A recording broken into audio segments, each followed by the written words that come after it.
Israel और Hamas के बीच में फाइनली ट्रूस हो चुका है। एक सीज फायर डील अभी हाल ही में साइन हुई है। पहले भी कई वीडियोस में जब मैं इस पॉइंट को दोहराता था कि आने वाले समय में ऐसी डील होगी तो कई लोग मुझसे असहमत होते थे, कमेंट्स में लिखते थे, पर खैर आपके सामने रियलिटी है। और अब हम आज के वीडियो में चर्चा करेंगे कि ये डील के पीछे जो बिहाइंड द सीन्स गेम हुआ वो क्या हुआ और ये कैसे हुआ। तो सबसे पहले समझने की आवश्यकता है कि हमास एक ऐसा संगठन था जो 1980 के दशक में पैदा हुआ। जब ये 1980 के दशक में पैदा हुआ तब से इसका उद्देश्य केवल एक था कि ये इजराइल को एलिमिनेट करना चाहता था मिलिट्रीली। धीरे धीरे ये हुआ कि हमास, जिसको उस समय सुन्नी शक्तियां जैसे कि सऊदी अरब वगैरह सपोर्ट किया करते थे, उनका सपोर्ट धीरे धीरे खत्म होने लगा। जैसे ही हमास का सपोर्ट सुन्नी वर्ल्ड और सुन्नी वर्गों से कम होने लगा, इस स्पेस को कैप्चर किया ईरान और शिया ने। अब कितनी आयरॉनिकल बात है कि हमास में जितने भी लोग हैं और गाजा पट्टी में जो लोग रहते हैं वो सरप्राइजिंगली सुन्नी मुसलमान हैं, लेकिन उनको सपोर्ट करता है एक शिया देश यानी कि ईरान और एक शिया ग्रुप यानी कि ईरान। खैर, ये तो हुई बेसिक चीज़। अब आते हैं दूसरे महत्वपूर्ण पॉइंट पे। 7 अक्टूबर 2023 को हमास ने इजराइल के ऊपर एक अटैक किया। जब अटैक हुआ तो उस समय इजराइल ऑफ गार्ड पकड़ा गया। जब इजराइल ऑफ गार्ड पकड़ा गया, इनिशियली कैजुअलिटी ज़्यादा हुई इजराइल की तरफ से भी, पर फिर इजराइल ने वापस जो है पलटवार किया, लड़ाई चालू करी। लड़ाई चालू करते करते 2024 आ गया। 2024 आते आते इजराइल हमास को मार रहा था, हमास इजराइल को मार रहा था, दोनों के बीच में लड़ाई चल रही थी और हमास को टैकल करने के लिए इजराइल के पास रणनीति समझ नहीं आ रही थी। फिर इजराइल ने बैठकर पूरे गेम को ध्यान से डिकंस्ट्रक्ट करने की कोशिश करी। इजराइल को 2-3 चीज़ें समझ आई। इजराइल को पहली बात ये समझ आई कि हमास को सपोर्ट आ कहाँ से रहा है। उसको ये तो पता था कि ईरान सपोर्ट कर रहा है, लेकिन ईरान के साथ साथ उसको सपोर्ट आ कैसे रहा है ईरान के थ्रू, वो सप्लाई चेन जाननी ज़रूरी थी। तो ये सप्लाई चेन को एनालाइज और डिकंस्ट्रक्ट करने के टाइम पे 2 चीज़ें इजराइल को बड़ी स्पष्ट क्लियर हुई 2024 में। पहली चीज़ क्लियर ये हुई कि 1980 के दशक में लेबनान जो देश है, उस देश में जो वहाँ पर शिया मुसलमान रहते हैं, उनको रिप्रेजेंटेशन देने के लिए ईरान ने एक पॉलिटिकल पार्टी का गठन किया था जिसका नाम था हिजबुल्ला। हिजबुल्ला जब उसका गठन हुआ 1980 के दशक में, तब से ईरान ने सिर्फ शिया मुसलमानों को लेबनान में सपोर्ट नहीं किया सिर्फ शिया रिप्रेजेंटेशन इन पॉलिटिक्स के लिए, बल्कि हिजबुल्ला को एक आर्म्ड विंग भी बनाया जिसके तहत वो उनका प्रयोग करके इजराइल पे हमले भी करा पाए। और धीरे धीरे क्या हुआ कि हिजबुल्ला सिर्फ एक राजनीतिक पार्टी नहीं बनी, बल्कि एक अर्बन नक्सलाइट टाइप का ग्रुप भी बन गया जिसने राजनीतिक वर्ग का एक रूप संभालते संभालते एक ऐसी प्रकार की हरकत करनी चालू कर दी कि वो एक मिलिटेंट संगठन भी बन गया। अब हुआ ये कि इजराइल को एक बात 2024 में ये समझ आई बहुत स्पष्ट तरीके से कि जब ईरान किसी भी प्रकार का सपोर्ट हमास को देता है तो ये सपोर्ट आता है लेबनान से होते हुए। ईरान से सपोर्ट लेबनान पहुंचता है। लेबनान में जो हिजबुल्ला है उसका चीफ उस समय होता था हसन नसरल्ला। हसन नसरल्ला जो है, क्योंकि वो बहुत बड़ा एक व्यक्ति था जो हिजबुल्ला का बेसिकली हेड था, वो ईरान से डायरेक्टली कोऑर्डिनेट करके सारा का सारा समर्थन और सपोर्ट पहुंचाता था हमास को। तो यानी कि इजराइल को समझ आया कि भाई अगर ये सप्लाई चेन जो है, इस सप्लाई चेन को तोड़ा जाए तो सबसे पहले हमास कमज़ोर होगा। अब हमास का जो व्यक्ति जो सपोर्ट डायरेक्टली हसन नसरल्ला से ले रहा था लेबनान में, उस व्यक्ति का नाम था याह्या सिनवार। अब ये जो सिनवार था ये डायरेक्टली काम करता था बेसिकली किसके अंडर, ये काम करता था अपने हसन नसरल्ला के अंडर। तो इजराइल ने सबसे पहले क्या कार्रवाई करी? इजराइल ने सबसे पहले 2024 में हसन नसरल्ला को मारा। जब हसन नसरल्ला को मारा, क्योंकि वो हिजबुल्ला का लीडर था, तो हिजबुल्ला के लीडर को मारने से पूरी हिजबुल्ला के अंदर एक शेकअप हो गया। वो डर के अंदर प्रभाव से प्रभावित हो गए और जब वो डर से एकदम कांपने लगे तो तुरंत उसके बाद उस डरी हुई हिजबुल्ला को और डराने के लिए इजराइल ने दूसरी रणनीति अपनाई। आप सभी को याद होगा कि मैंने ऑपरेशन पेजर करके एक वीडियो बनाया था। यदि आपने नहीं देखा होगा तो उसका लिंक डिस्क्रिप्शन में दे रहा हूं, देख लीजिएगा। इजराइल ने एक रणनीति के तहत ये इंश्योर किया कि जो हमास की रैंक एंड फाइल थी, यानी कि जो हमास के सोल्जर्स थे, उन सारे के सारे लोगों को पहली बात अगर डराना है तो उनको डराने के लिए हिजबुल्ला को टारगेट करो। हिजबुल्ला के चीफ हसन नसरल्ला को मारा। हसन नसरल्ला को मारने के बाद जब ऑलरेडी पूरा हिजबुल्ला डरा हुआ था, कांपा हुआ था, उस समय पेजर पे अटैक करके पूरे के पूरे हिजबुल्ला के लोगों के हाथ जला दिए। कई लोगों की मौत भी हो गई। अब जब ये हुआ तो एक चीज तो तय हो गई कि इस दौरान कुछ नहीं तो कम से कम हिजबुल्ला वाला सप्लाई चेन घटने लगा, धीरे धीरे कमजोर होने लगा। लेकिन दूसरी महत्वपूर्ण चीज जो इजराइल को समझ आई वो ये थी कि ये जो व्यक्ति सिनवार है, या सिनवार जो बेसिकली हमास का चीफ है, इसको सपोर्ट ईरान केवल और केवल लेबनान और हिजबुल्ला से नहीं करवा रही है, इसको सपोर्ट तो सीरिया से भी मिल रहा है। और अगर सीरिया से इसको सपोर्ट मिल रहा है तो सीरिया में बशर अल असद से सपोर्ट मिल रहा है, तो यानी कि कुछ ना कुछ करके बशर अल असद को भी टैकल करना पड़ेगा। इस परिस्थिति में क्या हुआ, इस परिस्थिति में एक ऐसी रणनीति ईरान ने तैयार करी कि इजराइल ने तैयार करी कि ईरान को टैकल करते करते वो सीरिया को भी टैकल करे।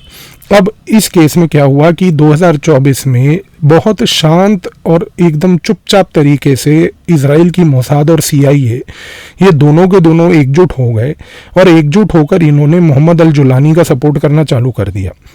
जुलानी का सपोर्ट इस प्रकार से किया कि इसको सपोर्ट करते करते करते करते इन्होंने सीरिया के अंदर आईसिस को रिवाइव किया। आईसिस को रिवाइव करते ही जुलानी के थ्रू जो है सीरिया के अलग अलग शहरों को ऑक्यूपाई करना चालू करवाया, और करते करते जो है उन्होंने सीरिया में डमेस्कस को भी जाकर ऑक्यूपाई कर दिया, और इसकी वजह से बशर अल असद को फोर्सेबली सीरिया छोड़ के भागना पड़ा। अब क्या हुआ कि जुलानी आ गया। अब जुलानी कौन है, ये तो CIA और मोसाद का एसेट है। तो यानी कि सीरिया जो है अब वो पूरा का पूरा फर्टाइल ग्राउंड किसके लिए बन गया, वो बन गया इसराइल की मोसाद के लिए। तो इसराइल को ये चीज़ समझ आ गई कि भाई अब ईरान जो है खास करके अगर वो यहाँ सिनवार का सपोर्ट करना चाहता है तो सीरिया की सप्लाई चेन खत्म। तो कहने का मूल रूप से मकसद क्या है कि इसराइल के इन 2 स्टेप्स के थ्रू सबसे पहली चीज तो ये हुई कि जो हिजबुल्ला सप्लाई चेन और दूसरा जो हमारा एक तरीके से सीरिया सप्लाई चेन था, ये दोनों के दोनों कमजोर पड़ गए। तो हमास ऑलरेडी वीकन हो गया। अब ध्यान दीजिए और गौर कीजिए कि इजराइल की इस रणनीति से हमास केवल कमजोर हुआ है, हमास एलिमिनेट नहीं हुआ है। हमास का थ्रेट अभी भी है, क्योंकि इजराइल ने ये चीज देखी कि हमास को अगर एक्सटर्नल सपोर्ट कम हो जाएगा तो हमास उस कॉन्टेक्स्ट में इस परिस्थिति में आ जाएगा कि फिर वो बार्गेनिंग की पोजीशन में होगा। और इसी चीज का फायदा जो है अमेरिका भी उठाना चाहती थी, क्योंकि अमेरिका में चलो वो जो उनका पूर्व राष्ट्रपति था जिसका नाम था जो बाइडन, जो कि वैसे ही सोता रहता था, उसको क्योंकि कोई ज्यादा अकल तो थी नहीं बेचारे को, तो उसको तो इतना समझ नहीं था कि भाई हमास के साथ क्या करना है। पर डोनाल्ड ट्रंप जो है, ट्रंप जी को कम से कम ये बात तो मालूम थी कि भाई अगर ऐसी परिस्थिति बनती है, जब से ट्रंप जी का इलेक्शन हुआ है उन्होंने एक ही चीज को बार बार दोहराया है कि अगर हमास कमजोर होती है ये इसराइल के लिए और अमेरिका के लिए फायदा है। और क्योंकि इसराइल ने ये 2 रणनीतियां अपनाई, उसने सबसे पहले हिजबुल्ला को लेके हसन नसरल्ला को टारगेट किया, फिर उसने मोहम्मद अल जुलानी को लेके सीरिया को टारगेट किया, फिर उसने याह्या सिनवार को भी मार गिराया। तो जब ये तीनों चीजों की स्ट्रेटेजी को कंबाइन करके देखते हैं तो एक ऐसी परिस्थिति पैदा हो गई कि हमास बेसिकली बहुत कमजोर हो गया। इस कमजोर हमास की परिस्थिति का एडवांटेज उठाते हुए डोनाल्ड ट्रंप जो थे उन्होंने फायदा उठाया कि अब जो है हमास को टेबल पे लाकर डील करी जाए। पर प्रॉब्लम क्या थी? प्रॉब्लम ये थी कि डोनाल्ड ट्रंप अपने इलेक्शन से पहले, अपने ऑफिस में घुसने से पहले चाहते थे कि ये डील हो जाए। इस कारण से क्या हुआ? इस कारण से ये हुआ कि पिछले संडे डोनाल्ड ट्रंप ने अपने मिडिल ईस्ट के लिए जो उन्होंने ऑनवॉय को सिलेक्ट किया है जिसका नाम है स्टीव विटकॉफ, उसको बेसिकली न्यूयॉर्क से रवाना करके इजराइल भेजा। अब जब वो पिछले संडे इजराइल पहुंचा तो इजराइल में इस समय चल रहा है सबत, और सबत के दौरान क्या होता है कि बेसिकली इजराइल में सरकारी कामकाज नहीं होता, तो इजराइल के प्रधानमंत्री बेंजामिन नेतन्याहू भी ऑफिस नहीं जा रहे थे। अब जब बेसिकली स्टीव विटकॉफ पहुंचे, जो कि ट्रंप एडमिनिस्ट्रेशन के मिडिल ईस्ट के ऑनवॉय हैं, उनका ऑब्जेक्टिव ये था कि भाई वो इजराइल के बेंजामिन नेतन्याहू से मिलकर ट्रंप के आने से पहले डील साइन कर दें। अब जब विटकॉफ वहां पर पहुंचे तो जाहिर सी बात है कि नेतन्याहू जो थे वो बड़े निराश थे, क्योंकि नेतन्याहू का उद्देश्य क्या था? नेतन्याहू चाहते थे कि भाई हम हमास को एलिमिनेट करें। उनका ऑब्जेक्टिव ये नहीं था कि हम हमास को कमजोर करके उसको टेबल पे लाएं। ये तो अमेरिका की रणनीति थी, अमेरिका इस चीज को चाह रहा था। लेकिन हुआ क्या, जब विटकॉफ पहुंचे तो विटकॉफ ने जब बोला इजराइल जाकर कि भाई हम आए हैं ट्रंप एडमिनिस्ट्रेशन की तरफ से, हमें नेतन्याहू से मिलना है, तो बात ये हुई कि नेतन्याहू ने विटकॉफ को बोला, उनके एडमिनिस्ट्रेशन के लोगों ने, कि अभी आप वेट कीजिए, प्रधानमंत्री आपसे थोड़ी देर बाद मिलेंगे। अब ये चीज़ जो है विटकॉफ को बिल्कुल भी पसंद नहीं आई, और ये टाइप की हरकत अब आप ट्रंप एडमिनिस्ट्रेशन के टाइम पे तो कर नहीं सकते, क्योंकि ट्रंप एडमिनिस्ट्रेशन कोई पप्पू एडमिनिस्ट्रेशन तो है नहीं कि जिसको पप्पू बना दिया जाए। तो विटकॉफ ने तुरंत फ़ोन लगा के ट्रंप को ये बात बोली कि ऐसा ऐसा है कि मेरे को वेट कराया जा रहा है। तुरंत ट्रंप ने लास्ट वीक अपना फ़ोन उठाकर जो है बात करी नेतन्याहू से और बोला कि मेरा आदमी वहाँ बैठा है, तुरंत मिलिए। तुरंत फिर बेंजामिन नेतन्याहू जो है विटकॉफ से मिले। विटकॉफ से मुलाकात हुई। विटकॉफ से मुलाकात होने के बाद विटकॉफ ने दो चीज़ें बहुत स्पष्ट बोल दी।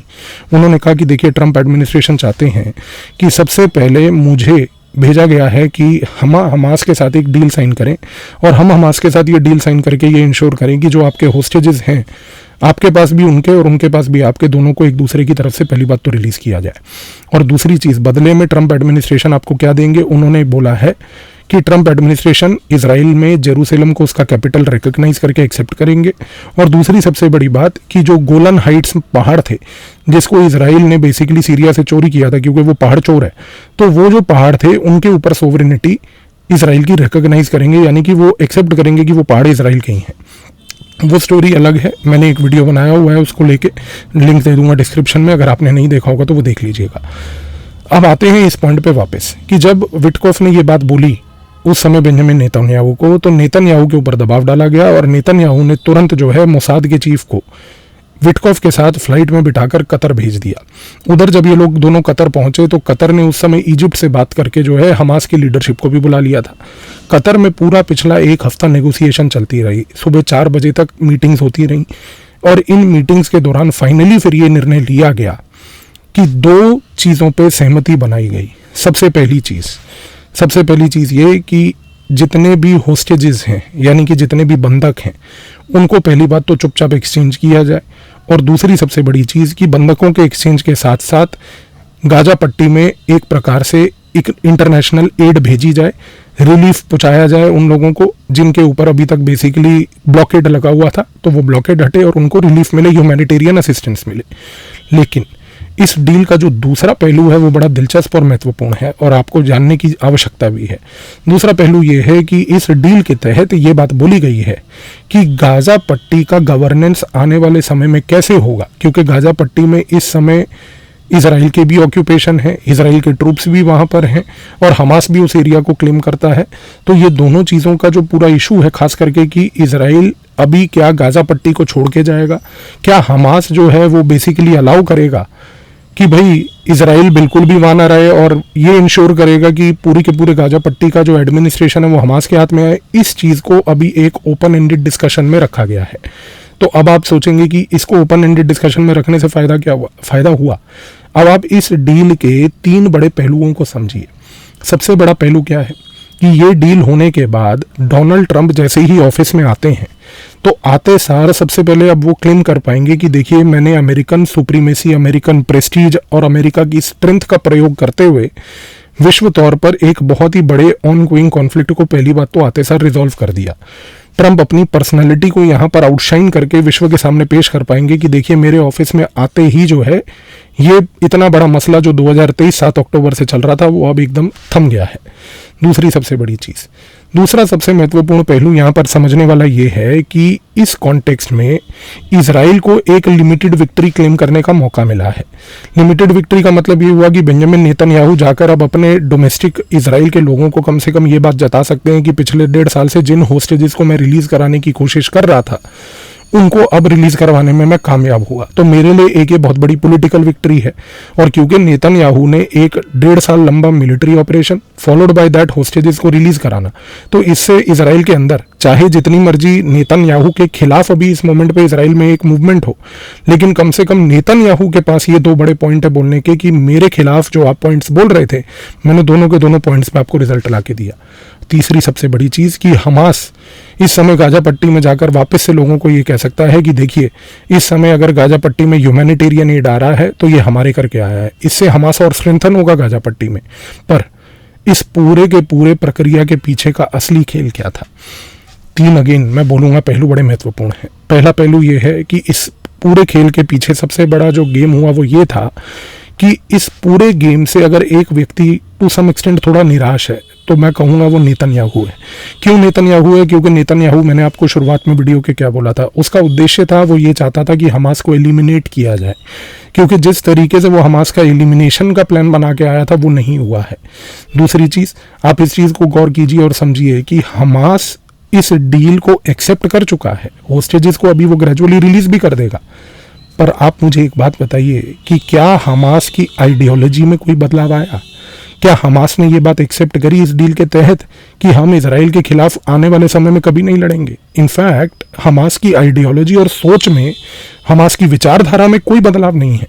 हमास अभी भी बार बार यही बात बोल रहा है, एक महत्वपूर्ण तरीके से यही पॉइंट एम्फसाइज कर रहा है कि मेरी लड़ाई इजराइल के एग्जिस्टेंस के खिलाफ है।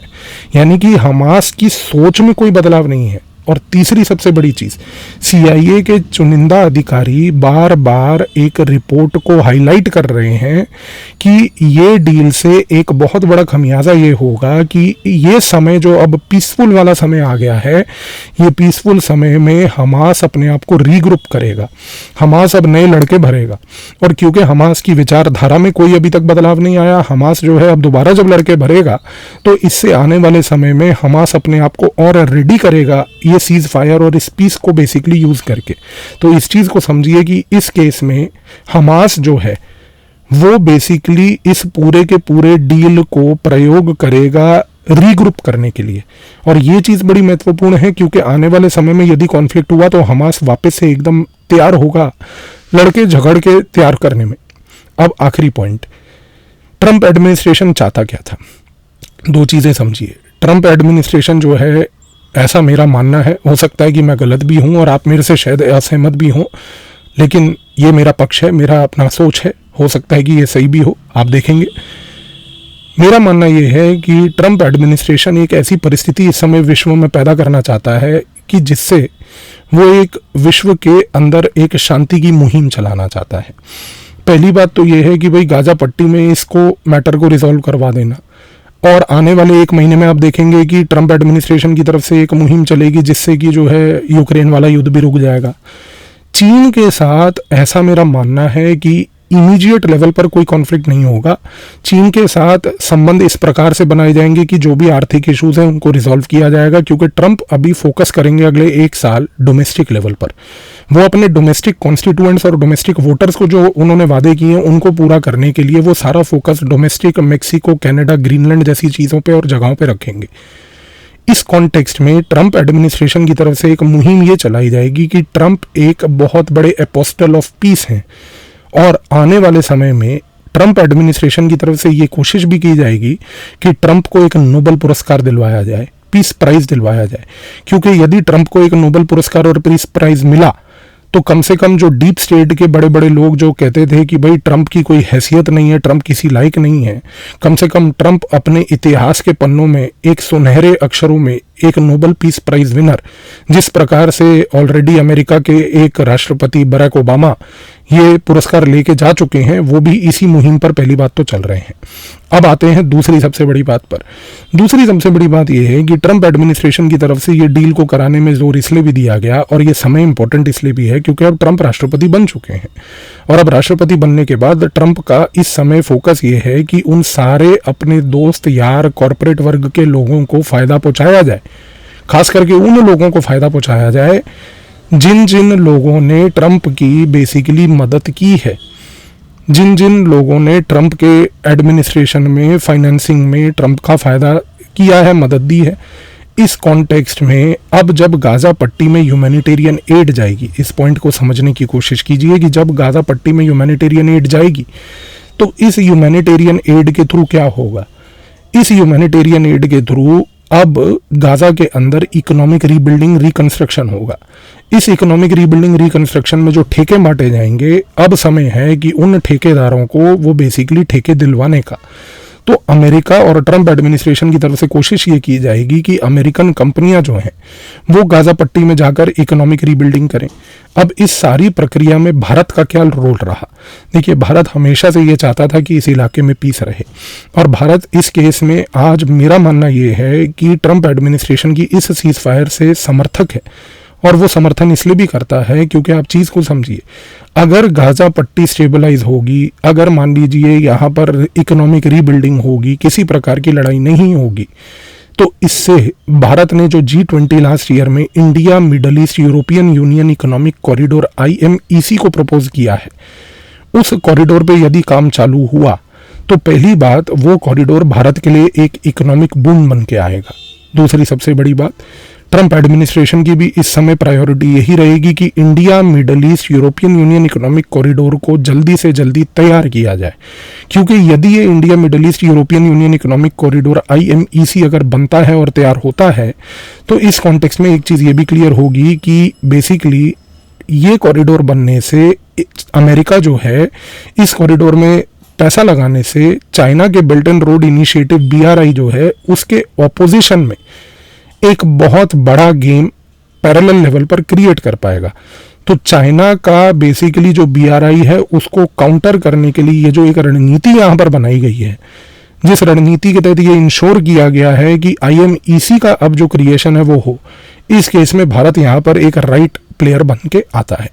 तो आई होप कि इस वीडियो के बाद आपको पूरे इस मिडिल ईस्ट के खास करके ये जो इश्यूज मैंने आपके साथ चर्चा करी, इस डील और इस डील का क्या खमियाजा और फायदा हुआ, ये अब आपको क्लियर होगा। धन्यवाद।